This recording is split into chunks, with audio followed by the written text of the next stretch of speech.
Hello students.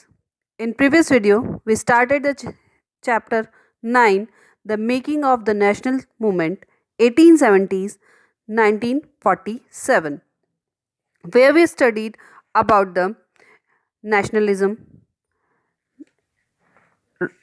arms act, vernacular press act, Bal Gangadhar Tilak, freedom is our birthright, and many more. Today we start the growth of mass nationalism, जन राष्ट्रवाद का उदय। मास nationalism मतलब जनता में राष्ट्रवादी भावना का जो उदय हुआ उसके बारे में हम बात करेंगे। ग्रोथ हुई after the 1919 the struggle against the British rule gradually become a mass movement. 1919 के स्ट्रगल के बाद जो ब्रिटिश रूल के अगेंस्ट जो काम चल रहा था वो मास मूवमेंट के मतलब जनता के आंदोलन में तब्दील होने लगा, involving peasants, tribals, students and women in large number and occasionally factory workers as well. इसमें सभी लोग जुड़ने लगे, चाहे वो पीजेंट किसान हैं, ट्राइबल स्टूडेंट्स हैं, ट्राइबल्स हैं, जनजातीय लोग हैं, स्टूडेंट्स हैं, वुमेन से सभी इसमें इंक्लूड होने लगे। Certain business groups to begin to actively support the Congress in 1920s, और कुछ बिजनेस ग्रुप ने भी 1920s में के बाद से इसको कांग्रेस को सपोर्ट करना शुरू किया। ऐसा हुआ क्यों? इसका कारण ये था कि the first world war Altered the economic and political situation of India. First world war के बाद भारत की जो इकोनॉमिक, आर्थिक और राजनीतिक जो सिचुएशन थी बिल्कुल बदल गई थी। It led a huge rise in the defence expenditure of the government of India. Government of India के जो कह सकते हैं कि एक्सपेंडिचर्स थे, खर्चे थे, वो ज़्यादातर सुरक्षा के उसमें खर्च होने लगे। The government in turn increase taxes on individual income and business profits. इसके लिए गवर्नमेंट ने टैक्सेस बढ़ा दिए इंडिविजुअल इनकम पे, एक व्यक्तिगत आय पर भी, और बिजनेस की इनकम पर भी। Increase military expenditure and the demands for war supplies led to a sharp rise in price which created great difficulties for a common people. इसके साथ ही वॉर में सप्लाई देने के कारण प्राइजेज जो थी कमोडिटीज़ की या सामानों की वो काफ़ी बढ़ गई थी। इससे कॉमन पीपल को काफ़ी दिक्कतें आने लगी। On the other hand business group reaped fabulous profit from the war. वहीं जहाँ पर आम लोगों को ये इस तरीके के नुकसान हो रहे थे, वहीं पर इसी दौरान जब बिजनेस ग्रुप थे उनको काफ़ी फ़ायदा होने लगा।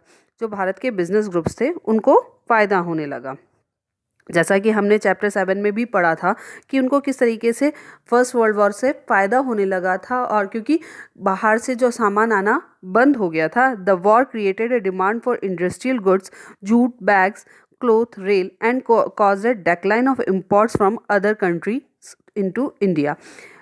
इसकी वजह से दूसरी कंट्री से इम्पोर्ट आना बंद हो गया, जो कि और भारत का जो सामान था उसकी डिमांड बढ़ गई। तो so Indian industry expanded during the war and Indian business group began to demanded greater opportunity for development. तो इसी के साथ जब उनको प्रॉफिट ज़्यादा होने लगा तो उनकी और अपॉर्चुनिटीज़ की वो डिमांड करने लगी, उनकी डेवलपमेंट की वो डिमांड करने लगी। The war also led the British to expand their army. और इसी दौरान जहाँ पर वॉर के कारण इतना सारा नुकसान हो रहा था, वहीं ब्रिटिशर्स जो चाह रहे थे वो अपनी आर्मी को बढ़ाना चाह रहे थे। तो एक तरीके से क्यों ऐसा लोग इस फर्स्ट वर्ल्ड वॉर के बाद क्या कारण ऐसे आए कि लोग ब्रिटिश गवर्नमेंट को हटाना चाह रहे थे? तो पहला कारण हमने देखा कि यहाँ इन्होंने टैक्सेस बढ़ा दिए थे। दूसरा कारण हमने ये देखा कि भाई इन जो गवर्नमेंट कॉमन पीपल हैं उनको सामान कम मिल पा रहा था या ऊंची प्राइस पे मिल रहा था। तीसरा कारण हमने देखा कि जो अपॉर्चुनिटी उस दौरान बिजनेस क्लास को मिल रही थी उसको वो बढ़ाना चाहते थे। चौथा कारण हमने देखा कि यहाँ पर विलेजेस को विलेजेस में प्रेशर डाला जा रहा था कि वो ज़्यादा से ज़्यादा सोल्जर्स प्रोवाइड कराए, मतलब ज़्यादा से ज़्यादा सैनिक प्रोवाइड कराए एलियन कॉजेज़ के लिए। मतलब एलियन कॉजेज़ मतलब विदेशी ताकतों के लिए। हमारे लिए तो ब्रिटिश गवर्नमेंट थी, वो भी विदेशी ताकत थी, तो उनके लिए ज़्यादा से ज़्यादा हमको सोल्जर्स प्रोवाइड कराए। A large number of soldiers were sent to serve abroad. कई सोल्जर्स को बाहर भेजा जाने लगा। Many return after the war with an understanding of the way in which imperialist powers were exploiting the people of Asia and Africa and with a desire to oppose colonial rule in India। जिन लोगों को बाहर भेजा जा रहा था, जिन सैनिकों को बाहर भेजा जाने लगा, वो जब वापस लौट के आए तो इस भावना के साथ आए, इस थॉट के साथ आए कि जो इम्पेरियलिस्ट मतलब साम्राज्यवादी, जो साम्राज्य को बढ़ाने वाली जो ताकतें हैं अपना, जिनका उद्देश्य साम्राज्य बढ़ाने का है, वो किस तरीके से भारत और अफ्रीका, एशिया और अफ्रीका के जो लोग हैं उनका एक्सप्लॉइटेशन कर रही है, उनका उत्पीड़न कर रही है, and with a desire oppose colonial rule. और साथ में ही उन्होंने ये सोचा कि हमें कॉलोनियल रूल का जो हमारे पर शासन कर रही है उसका विरोध करना है। Further most in 1970 there was a revolution in Russia. इसी के साथ 1970 में रशिया में रिवॉल्ट शुरू हो गया था, आंदोलन शुरू हो गया था, और इससे news about the peasants and workers struggles and ideas और सोशलिज्म सर्कुलेट वाइडली। और वहाँ ये न्यूज़ सब तरफ फैल गई कि किस तरीके से जो वहाँ के किसान हैं या फिर किसान और मजदूर संघर्ष का समाचार जो था वो सब तरफ फैल गया।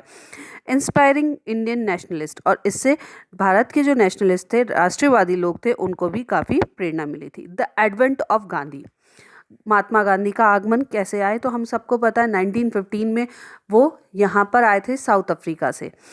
It is in these circumstances that Mahatma Gandhi emerge as a mass leader. इन्हीं सभी हालातों के बीच में जो महात्मा गांधी थे वो जन नेता के रूप में सामने आए थे। Gandhi emerge as you may know, Gandhi ji aged 46 arrived in India in 1915 from South Africa, having led Indian in that country in non-violent marches against racial restriction. He was already a respected leader non internationally. Gandhi जो थे जब 1915 में यहाँ पर आए थे तो वहाँ पर भी अफ्रीका में भी उन्होंने भारतीयों का नेतृत्व किया था रेशियल रिस्ट्रिक्शन के लिए, मतलब नस्ल भेदी जो गोरे काले का जो भेदभाव होता था उनकी पाबंदियों के विरुद्ध उन्होंने कई मार्चेस निकाले थे, कई कह सकते हैं रैलियाँ उन्होंने निकाली थी, और इसीलिए वो एक रेस्पेक्टेड लीडर के रूप में इंटरनेशनल रूप से भी जाने जाते थे। His south African campaign has brought him a contact with various type of Indians, Hindus, Muslim, Parsis and Christians, Gujaratis, Tamil and North Indian and upper class merchants, lawyers and workers। इस campaign की वजह से जो south Africa में उन्होंने चलाया था उसकी वजह से उनके संपर्क में कई लोग आए थे। Mahatma Gandhi spend his first year in India travelling throughout the country. उन्होंने शुरुआत का एक साल कंट्री में विजिट करने में निकाला। Travelling the country, understanding the people, there needs and overall situation, यहाँ की स्थिति देखने के लिए, पीपल्स की स्थिति देखने के लिए और पूरी सिचुएशन को समझने के लिए। His earliest intervention were in the local movement in Champaran, Kheda and Ahmedabad, where he comes into contact with Rajendra Prasad and Vallabh Bhai Patel। इनकी जो शुरुआत के आंदोलन थे वो थे चंपारण, खेड़ा और अहमदाबाद के, जहाँ पर वो राजेंद्र प्रसाद और वल्लभ भाई पटेल के संपर्क में आए थे। इन अहमदाबाद ही led a successful mill workers strike in 1918। Ahmedabad में उन्होंने मील वर्कर्स के लिए सक्सेसफुल हड़ताल की थी 1980 में। Let us now focus in some detail on the movement of organized between 1919 to and 1922, the Rowlatt Satyagraha। In 1990, Gandhi ji gave a call for a satyagraha against the Rowlatt Act that the British had just passed। 1919 में गांधी जी ने एक सत्याग्रह against बुलाया था जो कि Rowlatt act के खिलाफ था। The act curbed fundamental rights such as the freedom of expression and स्टेटन पुलिस पावर। जो ये एक्ट था रॉलेट एक्ट, वो जो कॉमन पीपल थे उनके जो फंडामेंटल राइट्स है उनको रोकता था और पुलिस की पावर को स्ट्रेटन करता था, मजबूत करता था। इस एक्ट में इसलिए इसको काला कानून भी कहा गया क्योंकि इस कानून में बिना किसी मुकदमे के किसी भी व्यक्ति को जेल में डालकर सजा सुनाई जा सकती थी, इस तरीके का ये कानून था। तो इसमें कॉमन पीपल्स की जो अधिकार थे, फंडामेंटल राइट्स थे, उनका हनन हो रहा था, वहीं पर पुलिस की पावर बढ़ रही थी। तो इसका विरोध उन्होंने किया था। Mahatma Gandhi, Mohammad Ali Jinnah and other felt that the government had no right to restrict people's basic freedoms. They criticised the act as a devilish and tyrannical. उन्होंने इसे राक्षसी बताया या कह सकते हैं शैतानों की करतूत बताया। इसके साथ ही उन्होंने इसको काफ़ी उत्पीड़ित करने वाला भी बताया था। गांधी जी आज the Indian people to observe 6 April 1919 as the day of non-violent opposition to this act as a day of humiliation and prayer, and hartals, satyagrah sabhas were set up to launch the movement. और इसके विरोध करने के लिए 6 अप्रैल 1990 को अहिंसक विरोध दिवस के रूप में अपमान और याचना, ह्यूमिलेशन एंड प्रेयर, अपमान और याचना दिवस के रूप में भी मनाया जाए उन्होंने क्या कहा, 6 अप्रैल 1919 को अपमान और याचना के रूप में इसको मनाया जाए। लोगों से आह्वान किया कि वो जो है सत्याग्रह सभा लॉन्च करें। The Rowlatt Satyagraha turned out to be the first all-Indian struggle against the British government, although it was largely restricted to the city.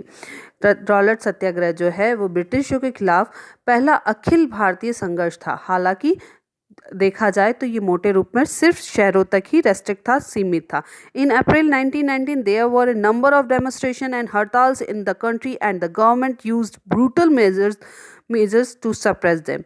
19 अप्रैल 19 में बहुत सारे प्रदर्शन हुए, हड़ताल हुई कंट्री में, और गवर्नमेंट ने उसको दबाने के लिए बहुत ही अत्याचारी तरीका अपनाया था। The Jallianwala Bagh atrocities inflicted by General Dyer in Amritsar on Baisakhi Day 13 April were a part of this repression मतलब कि उन्होंने क्या किया, जब 1919 में इस तरीके के जो हड़ताल चल रहे थे, डेमोन्स्ट्रेशन चल रहे थे, तो उनको सप्रेस करने के लिए बहुत ही क्रूर तरीके अपनाए थे। इसी का एक उदाहरण हमको देखने को मिलता है जलियांवाला बाग हत्याकांड जो था, उसमें जनरल डायर ने ऑर्डर दिया था एक पैक ग्राउंड में, जहाँ के चारों तरफ से पैक था वो, जिसमें सब तरफ से दीवारें बनी हुई थी और जाने के सिर्फ छोटे छोटे रास्ते थे, उसको पैक करके उन्होंने वहाँ पर जो लोग बैसाखी के दिन मीटिंग कर रहे थे उन पे गोलियां चलवा दी थी। Rabindranath Tagore express the pain and anger of the country by renouncing his knighthood. और रविंद्रनाथ टैगोर ने इस घटना के विरोध में अपना जो नाइटहुड की उपाधि उनको मिली थी वो वापस लौटा दी थी। During the Rowlatt Satyagraha, the participants tried to ensure that Hindu and Muslim were united in the fight against British rule.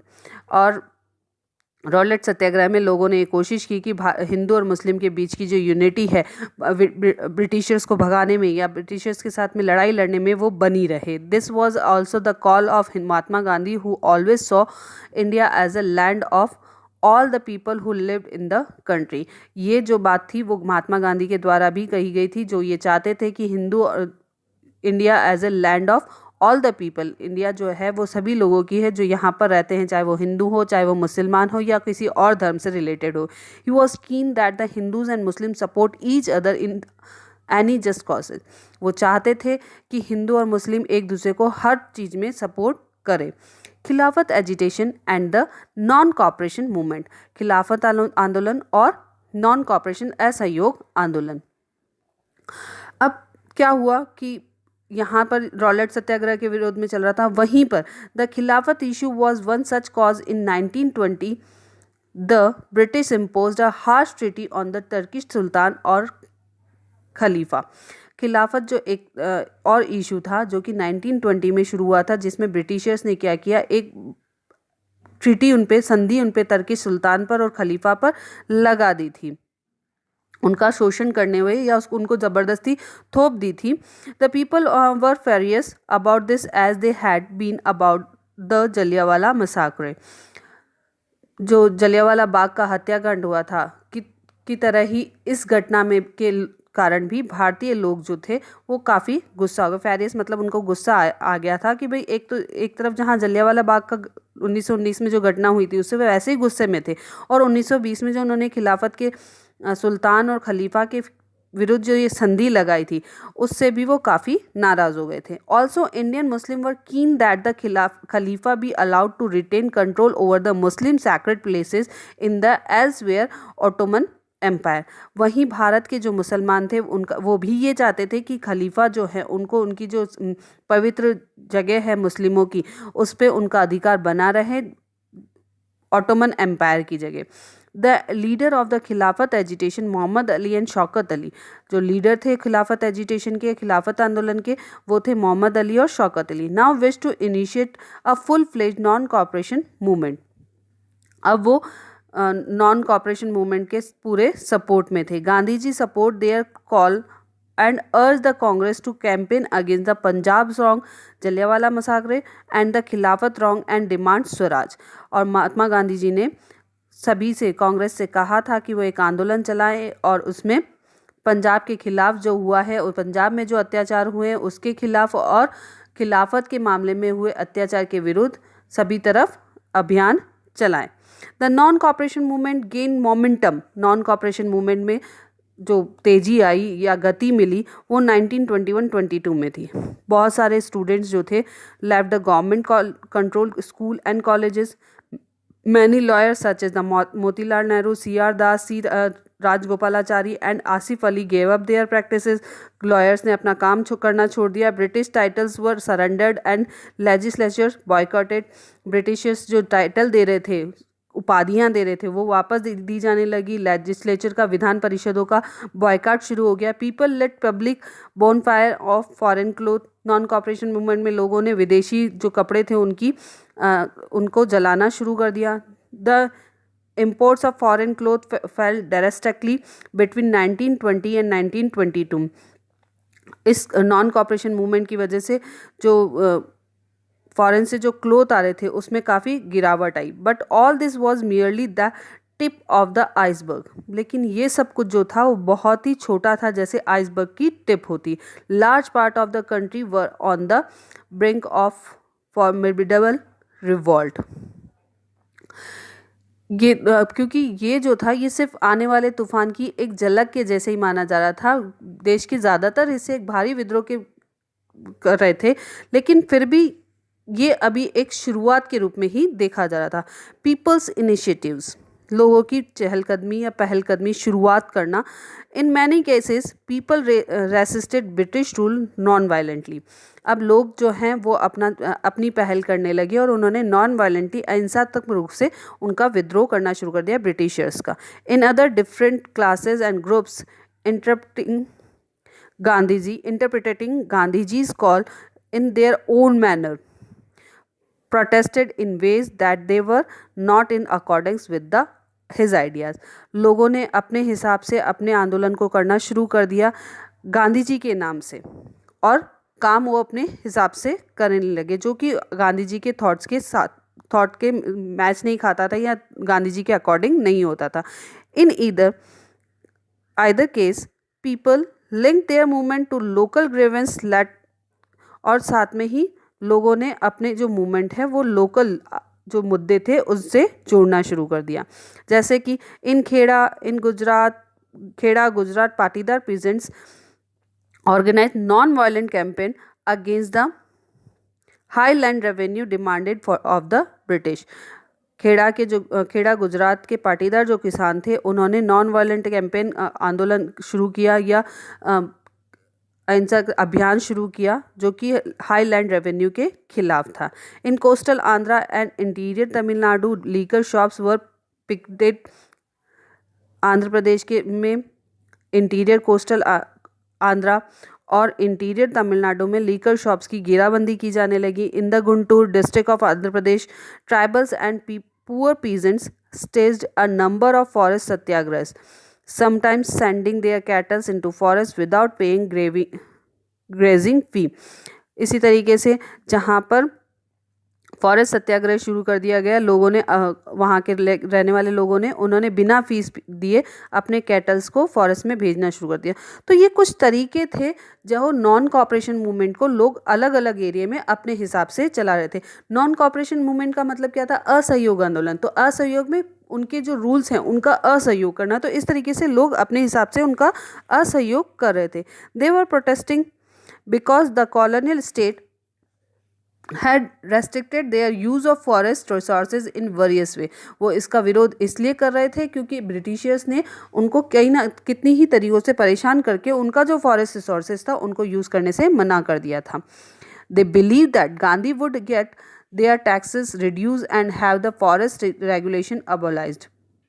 उनका मानना था कि गांधी जी जो है वो टैक्सेस में कमी कराएंगे, इसके साथ ही जो फॉरेस्ट रेगुलेशन है, जो नीतियां हैं फॉरेस्ट की, उसको भी ख़त्म कराएंगे। In many forest villages peasant proclaimed Swaraj and believed that Gandhi Raj was about to be established।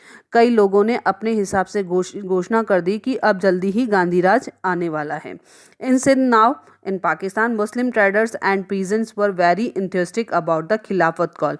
इसी के साथ ही सिंध में, जो कि आज पाकिस्तान में है, वहाँ के मुस्लिम व्यापारी ने भी और किसानों ने भी बहुत उत्साहित थे खिलाफत कॉल मतलब खिलाफत आंदोलन के लिए काफ़ी उत्साहित थे। In Bengal to the Khilafat and non cooperation alliance gave numerous community unity and strengthen the national movement. और बंगाल में खिलाफत और नॉन कॉपरेशन मूवमेंट की जो संधि थी, जो सही गठबंधन था, उससे जो है जबरदस्त सांप्रदायिक एकता बढ़ी थी और इसी के साथ इसने नेशनल मूवमेंट में काफ़ी ताकत दी थी। In Punjab the Akali agitation of the Sikh sought to remove corrupt mahant supported by British from their गुरुद्वारास। पंजाब में सिखों के अकाली आंदोलन ने अंग्रेजों की सहायता से गुरुद्वारे में जमे बैठे भ्रष्ट महंतों को भी हटाने के लिए आंदोलन चलाया। तो इस तरीके से असहयोग आंदोलन अलग अलग जगह पर अलग अलग नाम से भी जाने लगा, लेकिन वो अपने तरीके से असहयोग करने लगे थे। This movement got closely identified with the non cooperation movement. In Assam tea gardeners labourers shouting Gandhi Maharaj की जय demanded a big increase in their wages. वहीं पर जो टी गार्डन लेबरर से मजदूर थे, उन्होंने गांधी महाराज की जय शुरू किया और अपनी वेजेस में इंक्रीमेंट चाहते थे। They left the British owned plantation amidst declaration that they were following Gandhi's wish. उन्होंने जो ब्रिटिश ऑन प्लांटेशन था, एरिया था, उसको बीच में ही छोड़ दिया वहाँ पर काम करना और कहा कि वो गांधी जी के साथ हैं। Increasingly in the Assamese Vaishnava songs of the period the reference to Krishna as a substitute by Gandhi Maharaj Gandhi raja. वहीं पर आसाम में जो वैष्णव थे, उन्होंने अपने सॉन्ग में कृष्णा की जगह गांधी जी को जगह दी थी। तो इस तरीके से जहां नॉन कॉपरेशन मूवमेंट को अलग अलग जगह पर अलग अलग नाम से देखा जाने लगा, वहीं पर महात्मा गांधी के बारे में लोग क्या सोचते थे वो भी हमने देखा कि कुछ उनको मसीहा समझते थे, कोई उनको गांधी राजा समझते थे। द पीपल्स महात्मा। अब लोग महात्मा जी के बारे में क्या सोचते थे? We can see from the about that sometimes people thought of Gandhi ji as a kind messiah, as someone who could help them overcome their misery and poverty. Gandhi ji wish to build class unity, not the class conflict. कई बार हमने देखा है कि लोग जो हैं गांधी जी को काइंड मसीहा समझते थे और वहीं पर वो सोचते थे कि ये वही व्यक्ति हैं जो उनको उनकी गरीबी और दरिद्रता से बाहर निकालेंगे। गांधी जी क्लास यूनिटी चाहते थे, लोगों के बीच एकता चाहते थे, ना कि उनके बीच झगड़ा टकराव नहीं चाहते थे। Yet the peasant could imagine that he would help them in their fight against zamindars and agriculture laborers, believed he would provide them land। जो पीजेंट थे, जो किसान थे, वो ये इस रूप में देखते थे कि वो उनकी हेल्प करेंगे जमींदार से बचाने में, और उनकी जो ज़मीन है, एग्रीकल्चर लेबर्स जो हैं, वो सोचते थे कि वो उनको उनकी ज़मीन वापस दिलाएंगे। At times ordinary people created Gandhi ji with their own achievements. For instance, at the end of the powerful movement of peasants of Pratapgarh in the United Province, now in Uttar Pradesh, managed to stop illegal eviction of tenants. But they felt it was Gandhi ji who had won this demand for them. वहीं पर जहाँ पर peasants और agriculture labours ये सोचते थे कि गांधी जी वो व्यक्ति हैं जो कि उनको उनकी ज़मीन वापस दिलाएंगे, वहीं पर जो आंदोलन गांधी जी से संबंधित नहीं था, वहाँ पर वो लोग उसका श्रेय भी गांधी जी को देने लगे थे। जैसे कि पावरफुल मूवमेंट शुरू हुआ था पीजेंट्स का प्रतापगढ़ में, जो कि यूनाइटेड प्रोविंस था, आज उत्तर प्रदेश में है। उन्होंने इलीगल इविक्शन, जो वर्तमान में जो है गैर कानूनी बेदखली जिसको कहते हैं, रुकाने में अपनी सफलता प्राप्त की थी। वहाँ के किसानों ने जो उनको इलीगल तरीके से वहाँ से उनकी ज़मीनों से हटाया जा रहा था, उसमें उन्होंने अपने आंदोलन से सफलता प्राप्त की थी, लेकिन उन्हें उसका श्रेय भी गांधी जी को दिया था कि ये सब कुछ गांधी जी की वजह से ही हुआ है। At other times, using Gandhiji's name, tribals and peasants undertook action that did not conform to Gandhian ideals. इसी समय पर कई जो लोग थे, जनजाति लोग थे, किसान थे, उन्होंने ऐसी कार्रवाई भी की जो गांधी जी के आदर्शों के अनुरूप नहीं थी. The happening of 1920 to 1929. 1922 और 1929 के बीच में क्या हुआ वो सारी चीज़ें देखते हैं कि महत्वपूर्ण घटनाएं क्या थी.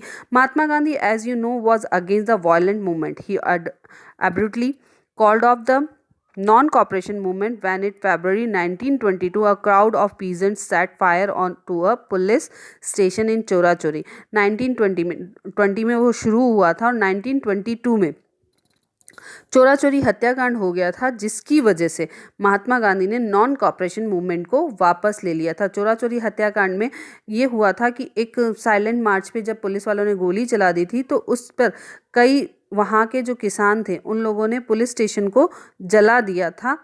इससे नाराज होकर महात्मा गांधी ने ये नॉन कॉपरेशन मूवमेंट वापस ले लिया था. 22 policemen were killed on that day.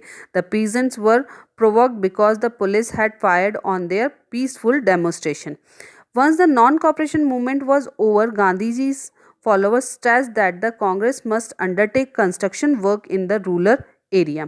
जब नॉन कॉपरेशन मूवमेंट को वापस ले लिया गया था तो उस समय जो गांधी जी के फॉलोअर्स थे उन्होंने ये चाहा कि हम इस समय जो रूरल्स एरिया हैं वहाँ पर क्रियात्मक वर्क करके या रचनात्मक वर्क कर अपना काम करें.